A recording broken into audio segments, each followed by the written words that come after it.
खुलुमबाय आंनि आंगोनि आंगो रायजो राजा नोंथांमोन बयखौबो आंनि फिस्टा समाव गुड मर्निं गिबियावनो बयखौबो अननाय आरो सिबिनायखौ जासिहरबाय बयनिसिमबो गिबियावनो आंनि गोरबोनिफ्राय अननाय आरो सिबिनायखौ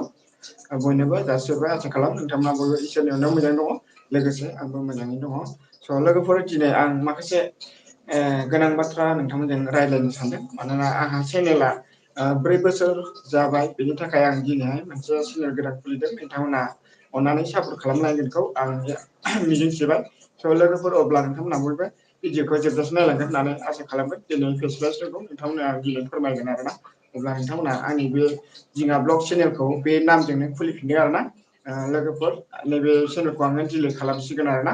ओमफ्राय नैबे दा गोदान खुलिनाय नोंथांमोना सापर्ट खालामदो आंबो नोंथांमोनजों लोगोसे अराय सम लोगो जालांबाय थागोन स' बेनि थाखाय आंनि गोसो गोरबोनिफ्राय गासैनिसिमबो अननाय आरो सिबिनायखौ जासिहरबाय आसा खालामो इसोरनि अननायाव जों बयबो मोजाङै दावगालांनो हागोन स' थेंक इउ ओमफ्राय जोंहा Rajbir news hello hello hello hi आ गया क्या भैया आ गया क्या अभी मैं खाना बना है मैं अभी नया चैनल डाल दिया है अभी रात को बना लिया था अभी मैं जिंगा ब्लॉग से नाम दूसरा चैनल बना लिया था अभी तो वो चैनल का बहुत साल से हुआ था 4 साल हो गया इसके लिए मैं अभी नया यूट्यूब चैनल डाल दिया है तो वेलकम आपको वेलकम स्वागतम आपको good morning thank you so much like कर दो मुझे को भी कमेंट करके रखो थैंक यू सो मच मेरे लाइव स्ट्रीम में आने के लिए बहुत बहुत शुक्रिया है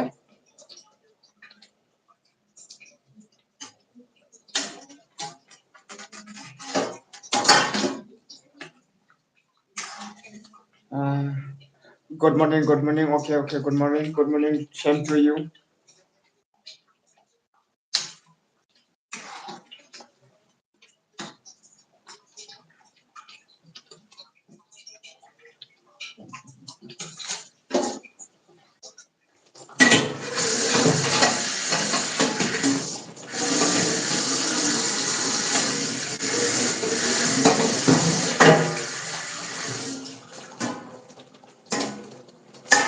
गुड मॉर्निंग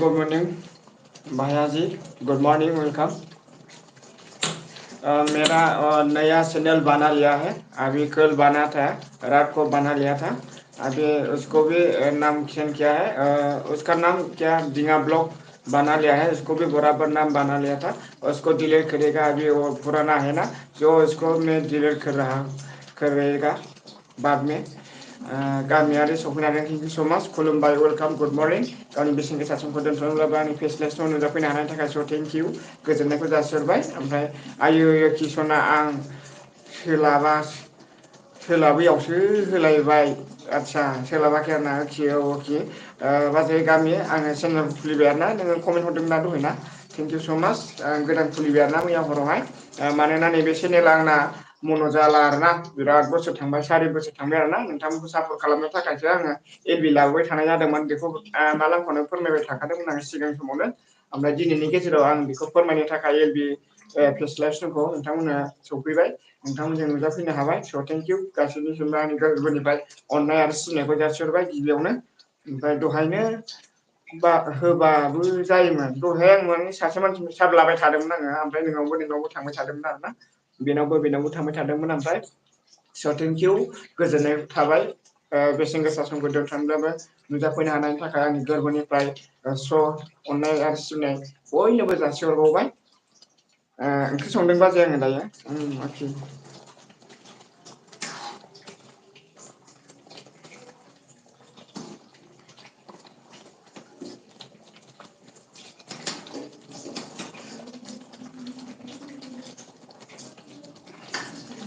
ओमफ्राय हाय हेल' होनदों आरोना जोंहा राजबीर बे आंनि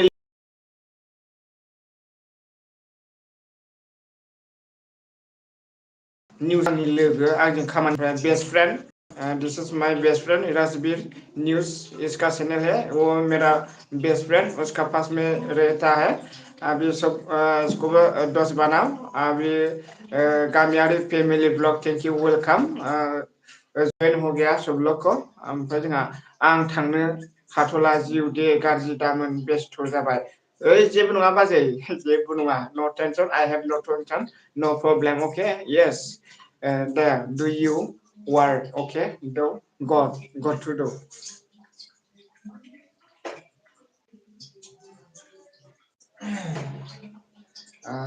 गोजोननाय थाबाय बाजै ओमफ्राय जोंहा सौफैनो हाबावदों SBTY थेंक इउ स' माच चेनेल गुड मर्निं हेल' वेलकाम बरायबाय गिबियावनो खुलुमनायखौ जासिहरबाय आसा खालामो इसोरनि अननायाव मोजां दङ ओमफ्राय BTY आंहा दिनै गोदान मोनसे चेनेल खुलिबाय मानोना नैबे 4 बोसोर थांबाय बेनि थाखाय आं नोंथांमोननो फोरमायनो होननानै नैबे फेस्लाइभ जोंखौ बयनिबो सिगाङाव खिन्थानो साननानै दिनै लाबोनाय जाबाय लोगोफोर मानोना आङो बे इउटुब चेनेलखौनो गनायखायाखैमोन आरोना सिगां समनिफ्रायनो दा नोंथांमोनखौ सापर्ट खालामनो थाखाय सानफ्रामबो फेस लाइभ LB होबाय थानाय जादोंमोन स' थेंक इउ बयनिसिमबो रोजा रोजा साबायखर थाबाय नुजाफैनो हानायनि थाखाय हेल' बारादार ओमफ्राय जोंहा SBTY आंना नैबे चेनेलनि नामजोंनो बेखौनो खुलिफिनदों आरोना जिङा ब्लग नोंथांमोना आंनि कमेन्टआव दंहैखायो आरोना कमेन्ट बे चेनेला गोदान 39 जाबाय आरोना साबा मैयानिफ्राय दहाय लादों आरोना स' कमेन्ट हरनानै दोनदो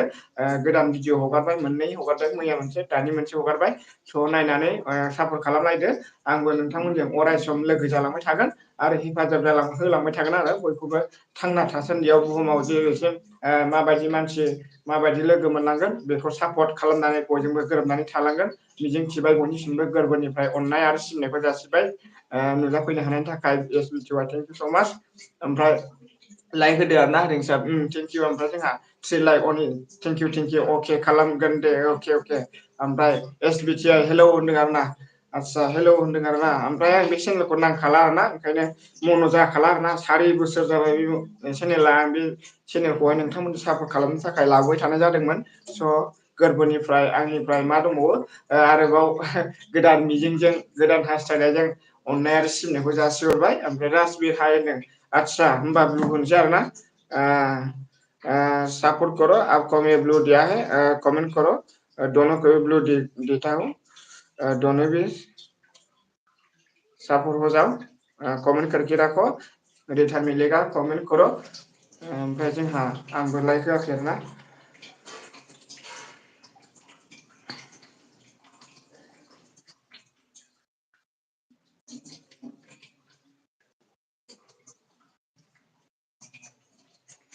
ओमफ्राय जोंहा ब्लू द अच्छा दे दिया है आपको भी ओमफ्राय जोंहा राजिब हाय होनदों आरोना सापर्ट मी होनदों ना ओमफ्राय जोंहा हिर'सआ सफैनो हादों थेंक इउ स' माच हिर'स ब्रादार वेलकाम बरायबाय गोजोन फुंबिलियाव आंनि गोसो गोरबोनिफ्राय अननाय आरो सिबिनायखौ जासिहरबाय दिनैनि गेजेराव आं नोंथांमोननो फोरमायनो सानदों आंहा दिनै मोनसे चेनेल गोदान खुलिबाय आरोना मानोना नैबे गोजाम चेनेलाहाय बे नामजोंनो गोदान खुलिफिनबाय मानोना बे गोजाम चेनेला 4 बोसोर जाबाय मन' जायासै आरो बिनियाव गोबां प्रब्लेम दं माने गोबां बै समनिफ्राय आं मबाइल गोबायावसो बानायनाय जादोंमोन चेनेलखौ बेनि थाखाय बे मबाइलावबो गैला बायबाय बेनि थाखाय दा गोदान खुलिबाय लोगोफोर अननानै सापर्ट खालामदों कमेन्ट गालांदो आरोना दिङा ब्लगखौनो खुलिदों आरोना ओमफ्राय बेखौ डिलिट खालामबासो चेनेला फैगोन आरोना नामा फैगोन ओमफ्राय नङाबा सार्च खालामबा बे गोजामानो फैबाय थागोन आरोना आङो बे नामजोंनो खुलिनाय जादों दायो ओमफ्राय दा नोंथांमोना बेखौ सापर्ट खालामबानो जाबाय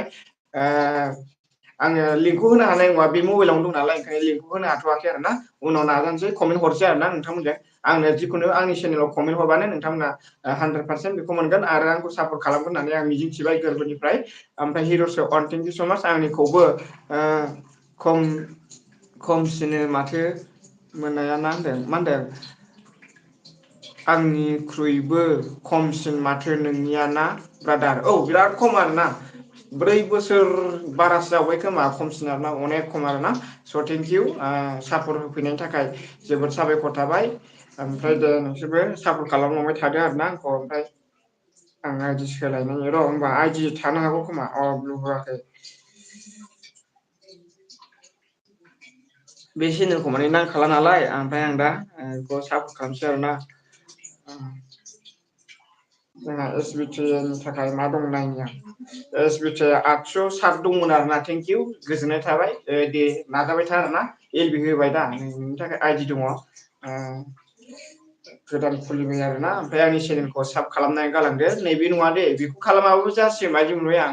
जायफ्रा गोदान दङ बेखौ नांखाला नालाय दा नोंथांमोननो सापर्ट होनो थाखाय बेखौ लाबोबाय थागोन आरो बेयावहाय माने नोंथांमोननि अराय सम सापर्ट जालांबाय थागोन आरोना बेखौबो ओरैनो माने साइडआव ओरैनो नोंथांमोनजोंहाय सापर्ट खालामनो थाखाय लाबोफाबाय थागोन आरोना। ओमफ्राय लोगोफोर दिनैनिफ्राय गोदान लोगो मोनगोन।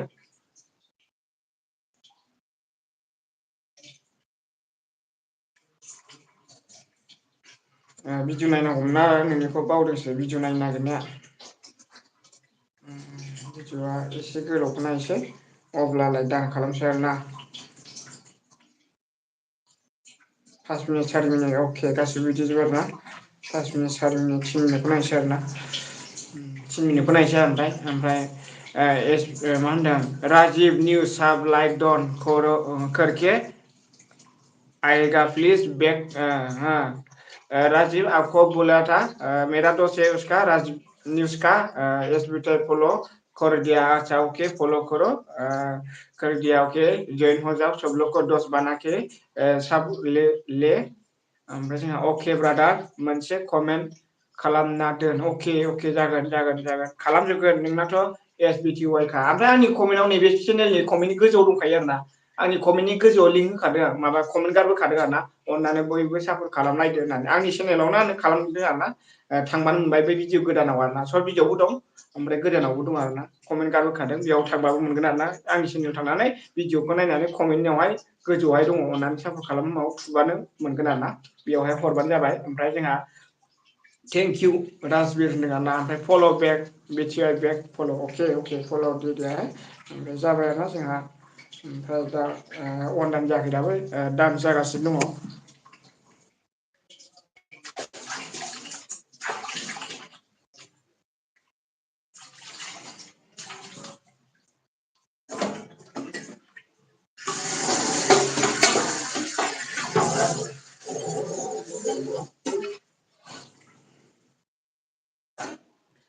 ओमफ्राय जोंहा देबजयथि बसुमतारी सफैनो हादों थेंक इउ वेलकाम बरायबाय गोजोन फुंबिलियाव आंनि अननाय आरो सिबिनायखौ जासिहरबाय आं दिनै माने चेनेल गोदान खुलिनायलाय आङो नोंथांमोनजोंहाय सापर्ट खालामनो थाखाय दिनै नैबे फेस लाइभ लाबोलायबाय स' लोगोफोर गोजोननाय थाबाय नुजाफैनो हानायनि थाखाय ओमफ्राय जोंहा दिनै चेनेल गोदान खुलिदों बेनि थाखाय नोंथांमोना आंखौ सापर्ट खालामगोनखौ नोंथांमोननिफ्राय मिजिंथिबाय ओमफ्राय जोंहा एसबिटिआइ थेंक इउ होनदों आरोना जोंहा देबज्यति थेंक इउ नुजाफैनो हानायनि थाखाय स' थेंक इउ वेलकाम बरायबाय गोजोन फुंबिलियाव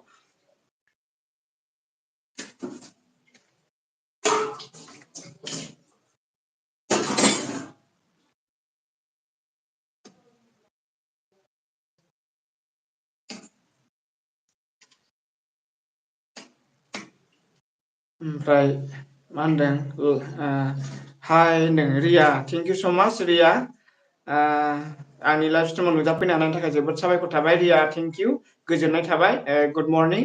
नोंथांखौ बरायग्रोबाय ओमफ्राय आंहा मोनसे चेनेल गोदान खुलिदों नोंथांमोननो बेखौ फोरमायनो थाखाय आंनि फेस लाइभ स्ट्रिम लाबोबाय स' अननानै आंनि कमेन्टआव दंहैयो गोजौआव बयखौबो गोदान लोगो जादो होननाय दं आरोना आंनि चेनेलावनो दं आरोना बै भिडिअ मोनसेयावहाय भिडिअ एसे गोलाव 3 मिनिट ना 2 मिनिट 4 मिनिटनि भिडिअ दं आरोना बेवहाय कमेन्टआव नायनानै आंखौ सापर्ट खालामदो आरोना मानोना बे मबाइलावनो दं बे चेनेला बे नामजोंनो चेनेलखौ गोदान खुलिफिनबाय लोगोफोर सापर्ट खालामदो मानोना नोंथांमोनखौ आंबो अरायबो सापर्ट खालामलांबाय थागोन आरोना मा होनदों देबजन हेल' होनदों जोंहा देब जयनखौ आरोना देब जयनखौ ब्लु होनसै आरोना स' थेंक इउ नुजाफैनो हानायनि थाखाय गोजोननाय थाबाय ओमफ्राय हाय होनदों आरोना ओमफ्राय देब जयन होनदों रिया हेल' होनदों राजबिराबो रिया हेल' होनदों आरोना रिया लोगो खालामलायदो दे अननानै लोगो जालायजोबदो बयजोंबो दिनैसो गोदान फैदोंब्ला आंखौहाय साब खालामनानै गालांदो ओमफ्राय बै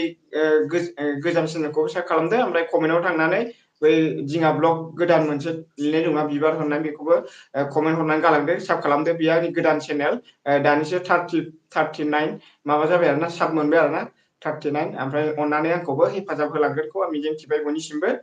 ओमफ्राय रिया हेल' होनदों आरोना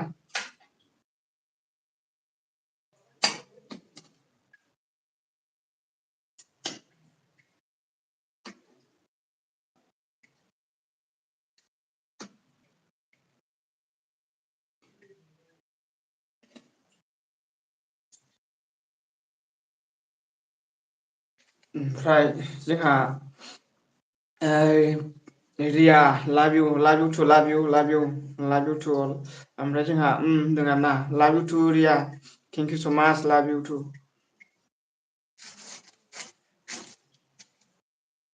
टाइमाव खरै जागोनथाय 15 आदसा आधा घन्टायानो जायाखै दाबो। जोंहा मा होनदों SBTY चेनेला रिया 23 आपको लाइक साब कमेन्ट करके आ गया प्लिज बैक करो होनदों आरोना जोंहा रिया का थैंक यू मेरे लाइव स्ट्रीम में आने के लिए बहुत बहुत शुक्रिया है स्वागतम आपको गुड मॉर्निंग वेलकम ओमफ्राय जोंहा बैक करो ओके ओके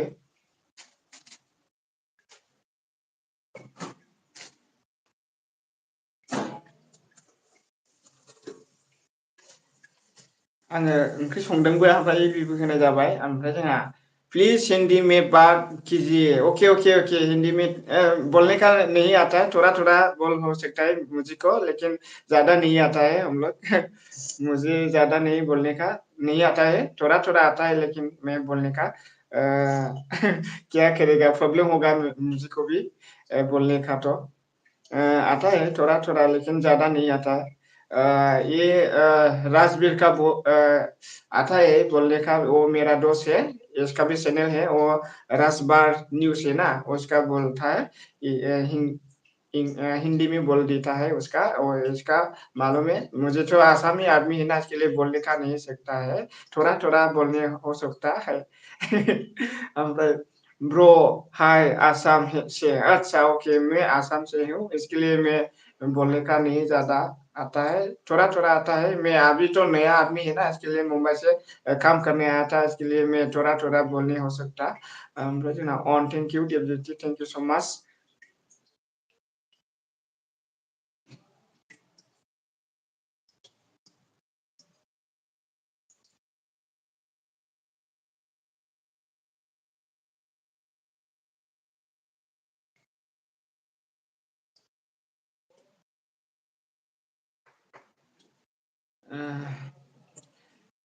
on bro आच्छा on ओमफ्राय रिया 23 प्लीज बैक ओमफ्राय Riya follow me okay okay okay Riya का ब्लू दिया है ना क्या अच्छा दे दिया है ना रिया हेलो रिया आपको ब्लू दिया है ना और उसको भी राजवीर को भी कमेंट करके रखो सब बनाओ दोस्त बनाओ अभी 100% रिटर्न मिलेगा वो मेरा दोस्त है मेरा पास आएगा वो मेरा पास है लेकिन काम करेगा तो जो हम लोग बराबर काम करता है मेरा दोस्त है उसका उसका भी चैनल है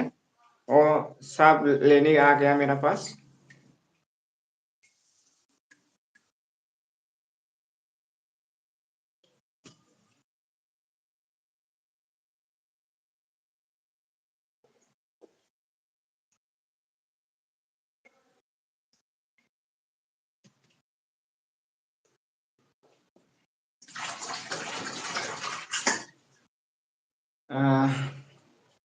SBTY लोगो जादो दे होनदों जोंहा डेब्यूटिया औ दे लोगो जालायदो सनामोन ओमफ्राय फल' बेक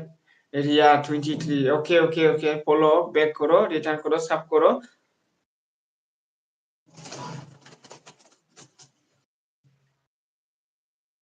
और मेरा चैनल में जाके वो नया चैनल है ना जिंगा ब्लॉग उसको भी सब करो अभी मैं नया चैनल बना लिया था अभी वो चैनल का मेरा मोनेटाइज हुआ नहीं इसके लिए मैं नया चैनल बना लिया था मेरा वो नाम का नाम सेम टू नाम सेम बना लिया है जिंगा ब्लॉग सेम टू नाम क्या है ओमफ्राय दीदी मैंने आपको सपोर्ट किया है मुझे भी सपोर्ट कीजिए आप अच्छा ठीक है उसको भी रिया को भी सपोर्ट करो दीदी जी मैंने आपको सपोर्ट किया बोल दिया है आपको आपका भी उसको सपोर्ट करो कमेंट करके रखो और मुझे कभी नया है तो सब करके रखो कमेंट करके रखो अभी एलबी रखने के बाद आपको मैं रिटर्न दे दूंगा ओके ओमफ्राय देबजन बसुमतारी नोंखौ साब लाइक कमेन्ट खालामना फैबाय अन्नानै बेक खालामदो अके खालामनायदो आरोना दे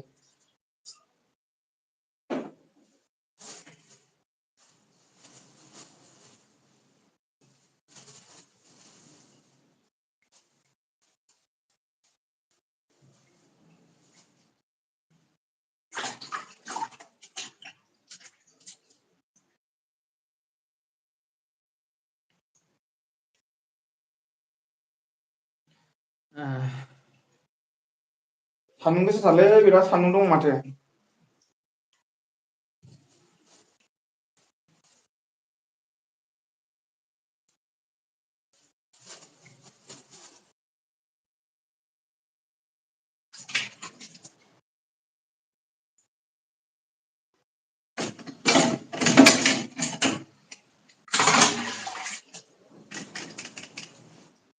अभी नया साकू मिल गया रे, वो नया नया मॉडल चाइनीज मॉडल है वो साकू कैसा कैसा काटेगा रे ये देखो। अभी वैसे आपको दिखाई दिया है, सबको दिखाई दिया था। अभी कैसा कैसा बना था है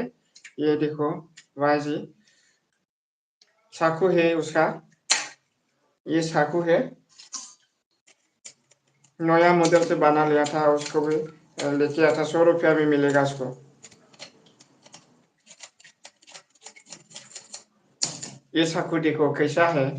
ये देखो अभी लॉक है ऐसा। अभी कुछ खाने का मजा होगा, ये देखो कैसा है। ये काट देगा, टुकड़ा टुकड़ा हो जाएगा, ज्यादा नहीं। 1 2 3 4 5 6 होगा, 5 होगा, 5 दांत होगा उसका। इधर काट देता है, काट दिया जाएगा, काट जाएगा ये है। देखो कैसा है, इधर अंदर है ना, ये अंदर है ना, इधर अंदर डालेगा तो ऐसा काट देगा, काट जाएगा। ये देखो कैसे काटेगा ये देख। ओमफ्राय जोंहा मा होनदों, आं ओंखारथ'नोसै दे ब्रादार, एसे बेस्थ' आं। अके अके। ओमफ्राय जोंहा रिया माय आप का चैनल सब्सक्राइब, अरे सब्सक्राइब लिखा है,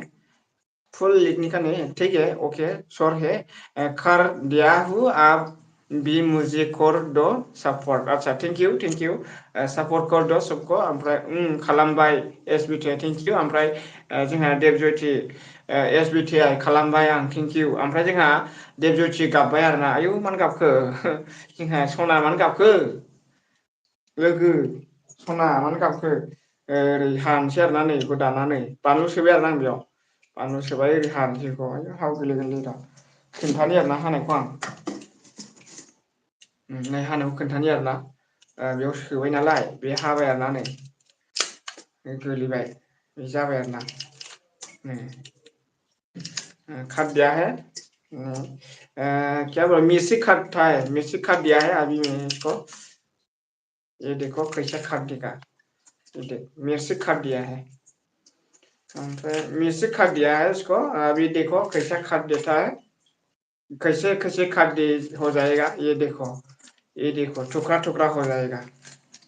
अभी काट दिया है। ओमफ्राय जोंहा गिबियावनो सफैनो हादों MMB brother blog, thank you so माच, वेलकाम, गुड मर्निं बरायबाय गिबियावनो। होनदों आरोना, औ ओमफ्राय जोंहा ब्लु हो होनदों आरोना, थेंक इउ। ओमफ्राय जोंहा ब्लु होबाय। लोगो खालामदों नैबे राजबिराहाय गोदान ब्रादार, एमएमबी ब्रादार। राजबीर का नया आदमी है, वो मेरा दोस्त है, उसको दोस्त बनाओ, अभी रिटर्न मिलेगा। ओ राजवीर, वो एमएमबी ब्रादर है ना, ब्लॉग है ना, एमएमबी ब्लॉग है ना, उसको ज्वाइन करो, वो मेरा दोस्त है। 100% रिटर्न मिलेगा, उसका चैनल है, उसको प्लीज सपोर्ट करो। ओमफ्राय देबजय बसुमतारी हेलो होनदों आरोना, ओमफ्राय जोंहा ब्लू होनदों, ओमफ्राय प्लीज मुझे सपोर्ट कीजिए, मैं आप सभी को सपोर्ट किया। अच्छा ठीक है रिया, थैंक यू। सबको सपोर्ट किया है रिया ने, रिया का सबको सपोर्ट कर लिया था, उसको भी सपोर्ट कर लो सब। ओके कमेंट करके रखो, कमेंट से करेगा तो मालूम पड़ेगा, नहीं करेगा तो मैं कैसे मालूम होगा। कमेंट करके रखो।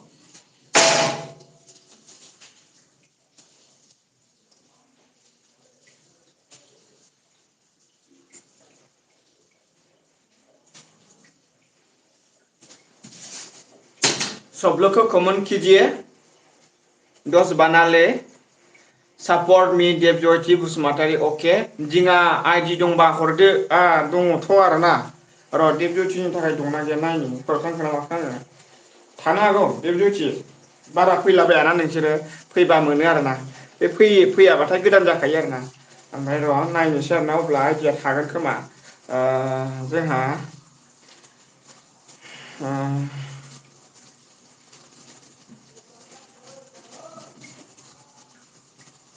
आंनि चेनेलखौ खोन्थाग्रोनोसै दे आङो।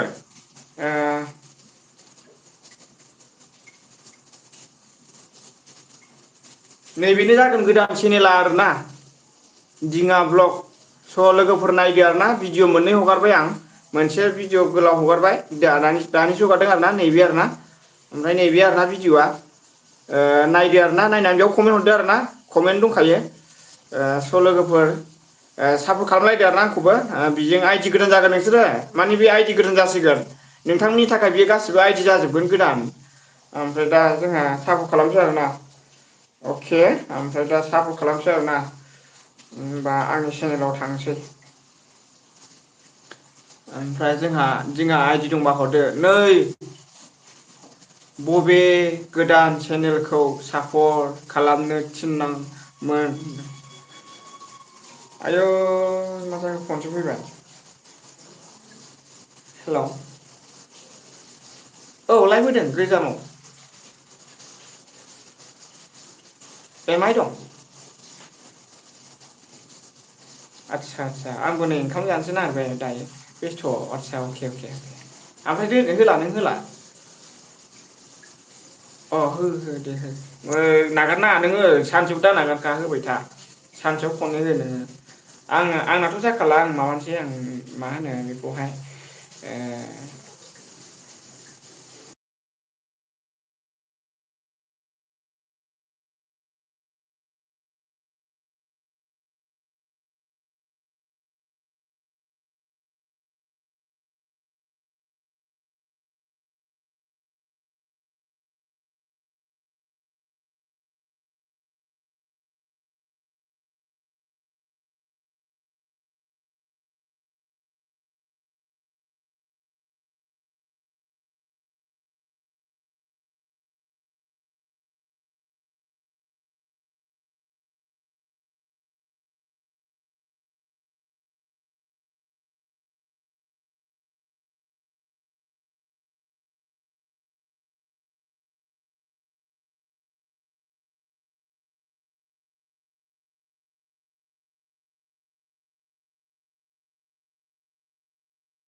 ओमफ्राय जोंहा मा होनदों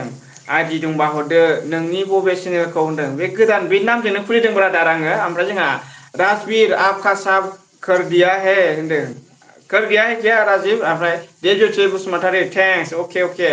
दुखु जादों आयै मानो दुखु जाखोलै ओमफ्राय देबजन बसुमतारी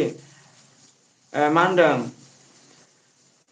माइ सापर खोर दिया आदसा अके ओमफ्राय जोंहा रिया आइ गाबबाय ओमफ्राय जोंहा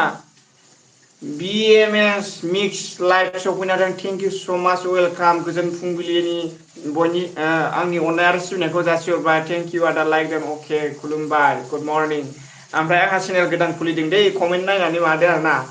बैयावहाय आंनि भिडिअ गोलावआवहाय कमेन्ट दङ बेयावहाय गोजौआवहाय बे नामजोंनो खुलिदों आं चेनेलखौहाय बे दंखायो नालाय ओंखायनो बेखौ खुलिनाय जाबाय दुखुलै दिङा आयै मानो सना लोगोफोर आयै जा दुखु आरोना आयै दुखु आरोना दुखुआ दुखुखासैलै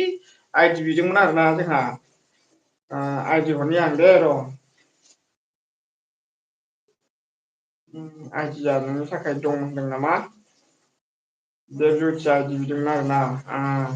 वान दान खालामसै आरोना हरबाय 70 गोदानसो नामा चेनेला 171ल' दं 172 जासिगोन अके गोजोननाय थाबाय भिडिअ गोलाव नायसै गुसुंखौ नायला आरोना नायखांबायमोन नामा आं बेखौलाय र' भिडिअ गोलाव दंना गैया नायनि आदसा अके एक मिनिटखौ नायनोसै जोंहा थेंक इउ स' माच भिडिअ नायबाय आरो ना अवान दान खालामसै ओमफ्राय जोंहा हलि आदै सफैनो हादों थेंक इउ स' माच वेलकाम बरायबाय गोजोन फुंबिलिनि अननाय आरो सिबिनायखौ जासिहरबाय गावनि बेसेन गोसा समखौ दोन्थ'नानैब्लाबो नुजाफैनो हानायनि थाखाय स' थेंक इउ वेलकाम ओमफ्राय आंहा चेनेल गोदान खुलिदों आदै हलि मैयानो मिथिखादों खोमा दा एलबिआव थांबानो बयबो मिथिजोबगोन ओमफ्राय बारा थाब लानो नाङा होनदों नामा सानसेयावहाय अब्लाबो लानाय जाबाय आरो ना ओमफ्राय जोंहा नै बाजैखौ नायगासिनो दङ अके दुखु मोनदोंलै बेस्रा आयै मानो दुखु जादों बियो माथो मोजांथार मानसियालाय गावदांदांनो गावदांदांथार नै बयबो नायदो चेनेलखौ बेखौबो सापर्ट खालामदो अके सापर्ट खालामनायदो सापर्ट खालामदो आरोना ओमफ्राय आं लाइक थुवाखै लाइक थुबाय आरोना दान खालामहरनोसै आरोना बेखौ दान जाबाय ओमफ्राय जोंहा हलि लाइक होबाय थेंकिउ अके लाइक होबाय ओमफ्राय जोंहा नित्या राभा थेंक इउ स' माच वेलकाम मेरे लाइफ में आने के लिए बहुत शुक्रिया है आपको स्वागत ओमफ्राय जोंहा अन ओमफ्राय जोंहा निथिया गाबबाय निथिया रह रहा है ये क्या हो गया निथि गुड मर्निं निथिया वेलकाम ब्लू दिया है आपको मेरा अभी मुझे नया चैनल बना लिया है, उसको भी सपोर्ट करो। अभी वो मेरा पुराने चैनल में कमेंट करके रखा है, ऊपर से इसको फुल लिख के रखा था कमेंट, उसको सब करके कमेंट करके कमेंट कीजिए मुझे को भी। अभी बाद में आपको रिटर्न करेगा। अभी नया चैनल बना लिया है, उस ये पुराना चैनल का मन हुआ नहीं, बहुत साल हो गया, इसके लिए मैं नया चैनल बना लिया है। ओमफ्राय जोंहा उनदासो होदों, ओमफ्राय जोंहा अन आदि थैंक यू, ओमफ्राय कमेंट खालामदो आरोना आंनि चैनलावहाय। ओमफ्राय नया है तो मुझे को भी सपोर्ट करो। अभी नया चैनल बना लिया है, लिंक दिया नहीं, अभी कमेंट मालूम पड़ेगा। ओमफ्राय रिया बाय बाय बोल दिया है ना, okay thank you so much, bye bye Riya. ओमफ्राय जोंहा नीति राभा ओके, नीति राभा सब करो, राजबीर का मेरा दोस्त है। ओमफ्राय हलिया दे welcome, thank you so much, S M bud thank you, ओय थैंक यू, गोजोननाय थाबाय, बेसेन गोसा समखौ दोनथ'नोब्लाबो नुजाफैनो हाबाय, वेलकाम, जोबोद साबायखर थाबाय बाजै राजबीर। हेलो होनदों आरोना जोंहा नितिया, हेलो नितिया, आपको मैं ब्लू दिया है, सब करो। राजबीर का मेरा दोस्त है, दोस्त बना के सब ले, उसका भी चैनल है। और Holi welcome thank you, welcome आदै, थैंक यू सो माच, गोजोननाय थाबाय। आंनि गोदान चेनेलाव फिन बरायबावबाय बयखौबो। ओमफ्राय जोंहा राजबीर जइन मी अके, ओमफ्राय अके होनदों राजबीर अके, ओमफ्राय लाइक हरदो अके। ओमफ्राय ओडिस X9 hi hello thank you welcome good morning मेरे लाइफ में आने के लिए बहुत शुक्रिया है, आपको स्वागतम। ओमफ्राय जोंहा देवज्योति थैंक यू सो माच, ओमफ्राय जोंहा देवज्योति गाबबाय। ओमफ्राय नित्या राभा फल' मी, आच्छा अके फल'। राजबीर लोगो जादो दे राजबीर, उसका राजबीर का अलग जाति है, वो बोलने का बोरो बोलने का नहीं समझ नहीं है, हिंदी बोलेगा तो आता है, उसका हिंदी मालूम है, हिंदी आदमी है उसका, हिंदी वाला मेरा दोस्त है। मेरा मुझे मेरा पास लोग काम करता है उसका, देवज्योति का। ओमफ्राय उसका चैनल है, कमेंट करके रखो। एस एम बड बाजै, आपको मैं ब्लू देता हूँ, S M bud thank you so much. फिन खालाम, आच्छा फिन खालामनो आंबो दोनखानोसैमोनलै, एखे फिन खालामसै। अके फिन खालामबाय दे, अके थेंक इउ मार्टिन ब्र, माथो बाय बाय लाफैबाय, गुड मर्निं वेलकाम, जोबोद गोबाव जाबाय। आयो आं चेनेल गोदान खुलिदों ब्रादार, नैबे चेनेला आंना जाला नालाय, ओंखायनो गोदान खुलिबाय, दिङा ब्लगजोंनो खुलिदों, बे चेनेलनि नामखौनो लाफिनदों आरोना। थेंक इउ, गोजोननाय थाबाय ब्रादार, जोबोद साबायखर थाबाय, गोरबोनिफ्राय मिजिं गोदान मोननाय बायदि मोनफिनबाय। थेंक इउ, आंनि चेनेल गोदान जों बरायहरबाय। ओमफ्राय जोंहा निथि, ओमफ्राय जोंहा निउ फ्रेन्ड्स कम होनदों आरोना, आदै हलिनो ब्लु होआखै नामा आंखौ?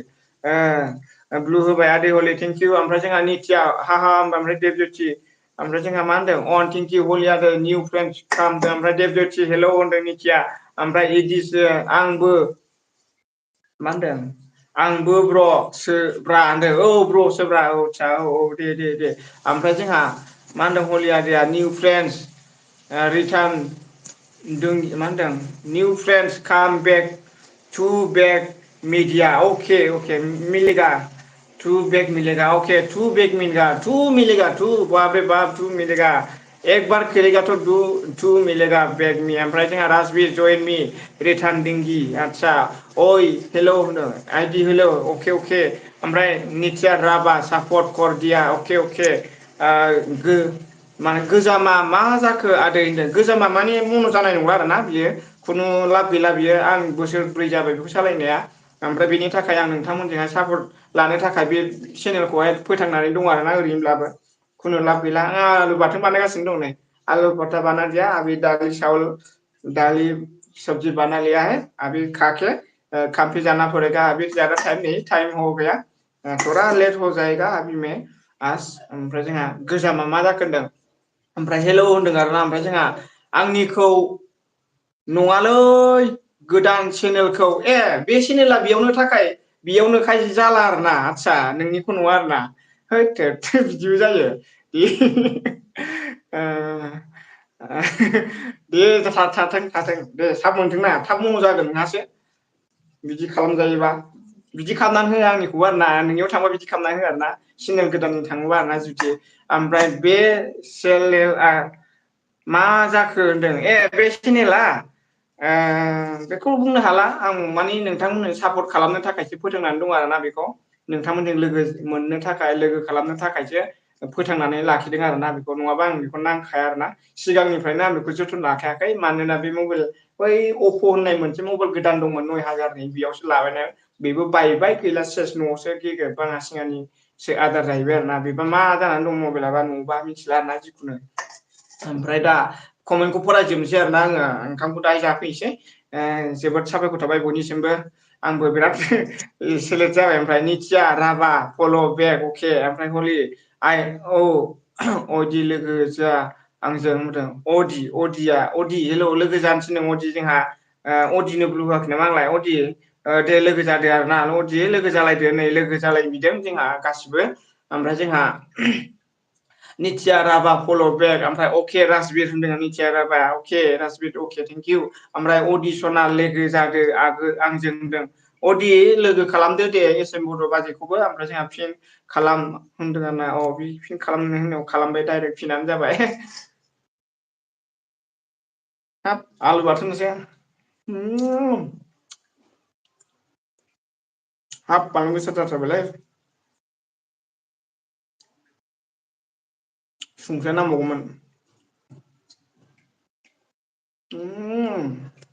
बढ़िया टेस्टी हो गया अभी आलू खोटा बना लिया है उसको चावल फास के खाता हूँ अब बाद में खाता हूँ अभी एंट्री मार के आना पड़ेगा एंट्री मार के मैं आके खाना पड़ेगा खाना खा के मैं बाद में काम पे जा रहा हूँ काम पे आ रहा हूँ अभी ओमफ्राय जोंहा देबज्योति हेल' लोगो जादो दे होनदों ओमफ्राय थेंक्स इउ निथिया अके ओमफ्राय हाय हाय होनदों आरोना ओमफ्राय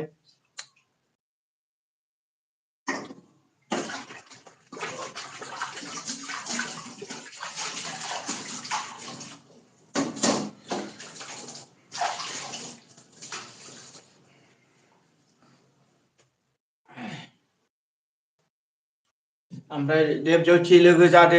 लोगो जालायजोबदो दे बयबो लोगो जालायजोबदो थेंक इउ स' माच गासैनिसिमबो आंनि अननाय आरो सिबिनायखौ जासिहरबाय आसा खालामो नेक्स्ट इयुनावबो जों बिदिनो अराय सम थांना थासान्दियावहाय लोगो मोनलांबाय थागोन आंनि गोरबोनिफ्राय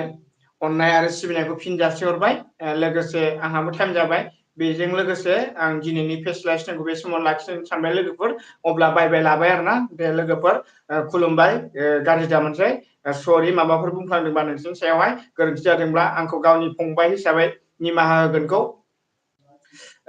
मिजिंथिबाय फिनखौ बोखांफिनदों आरोना अके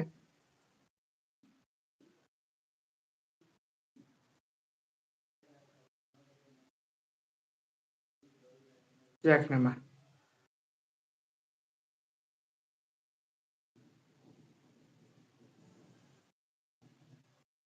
जाबाय नामा बाजै कमेन्ट हरफिनलाय दे जाखोना जादिया नायनां कमेन्ट हरफिनलायदो फिना जाखोना जाखाया कमेन्ट हरफिनलायदो मोनसे हरफिनलाय बाजै हरफिनलाय जाबाय अके 50% थांबाय बयबो बाय बाय लालायदो दे आङो दोनसै आरोना टाइमबो जाबाय स' बयनिसिमबो आंनि गोरबोनिफ्राय अननाय आरो सिबिनायखौ जासिहरबाय आरो आंबो जोबोद गोजोननाय मोनबाय बयबो सापर्ट होफैनायनि थाखाय आंनि फेस्लाइस टाइमाव नुजाफैनो हानायनि थाखाय जोबोद साबायखर थाबाय बयनिसिमबो गोरबोनिफ्राय अननाय आरो सिबिनायखौ जासिनानै दिनैनि फेस्लाइस टाइमखौ बे समावनो लाखिनो सानबाय लोगोफोर जय हिन्द बर' हारिनि बाय बाय